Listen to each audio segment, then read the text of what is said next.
കമലനാടിന്റെ മലയാണ്മൈ മലയാളവും ഇനി ലോക മലയാളിക്കും സ്വന്തം.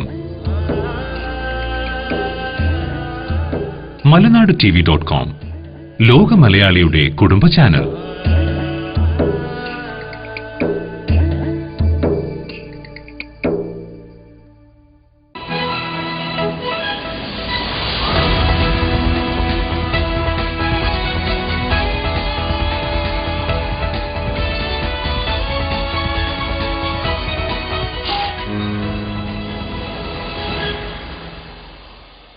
നമസ്കാരം. കേരളത്തിലെ അതിപുരാതനമായ കൃഷ്ണക്ഷേത്രങ്ങളിലൊന്നാണ് ആറന്മുള പാർത്ഥസാരഥി ക്ഷേത്രം.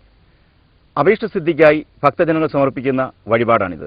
ഈ വള്ളസദ്യയുടെ തത്സമയ സംപ്രേഷണം ഇന്ന് നിങ്ങൾ കണ്ടു കാണും.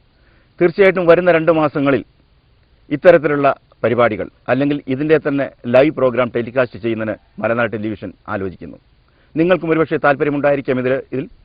ഇന്ന് കാണുന്ന കണ്ണീർ പരമ്പരകളും അത്തരത്തിലുള്ള പരിപാടികളിൽ നിന്നും വ്യത്യസ്തമായി സമൂഹത്തിൽ ചുറ്റും നടക്കുന്ന കാര്യങ്ങളെ നിങ്ങൾക്കും നിങ്ങളുടെ ബന്ധുക്കളും സുഹൃത്തുക്കൾക്കുമുള്ള ലോകമെമ്പാടുമുള്ള പ്രവാസികൾക്കായി എത്തിക്കുവാൻ ഞങ്ങൾ സന്നദ്ധരാണ്.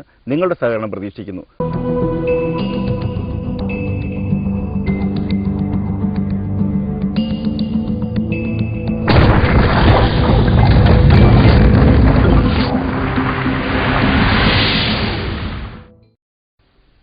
ഇന്ന് രാവിലെ 10 മണി മുതൽ ഏതാണ്ട് 4 മണിക്കൂർ സമയം മലനാട് ടെലിവിഷൻ ഇതിൻ്റെ തത്സമയ സംപ്രേഷണം നടത്തുകയുണ്ടായി. വള്ളസദ്യ ഉദ്ഘാടനം ചെയ്തത് ഉത്രാടം തിരുനാൾ മാർത്താണ്ഡവർമ്മ മഹാരാജാവായിരുന്നു. സുപ്രസിദ്ധ സിനിമാ താരം സുരേഷ് ഗോപി വെബ്സൈറ്റ് ഉദ്ഘാടനം ചെയ്തു. ഇന്നു മുതൽ അടുത്ത 2 മാസത്തേക്ക് തുടർച്ചയായി ഇത്തരത്തിലുള്ള വള്ളസദ്യകൾ ആറന്മുള പാർത്ഥസാരഥി ക്ഷേത്രത്തിൽ അരങ്ങേറുകയാണ്. പല ഭക്തരും വഴിപാടായി സമർപ്പിക്കുന്നു.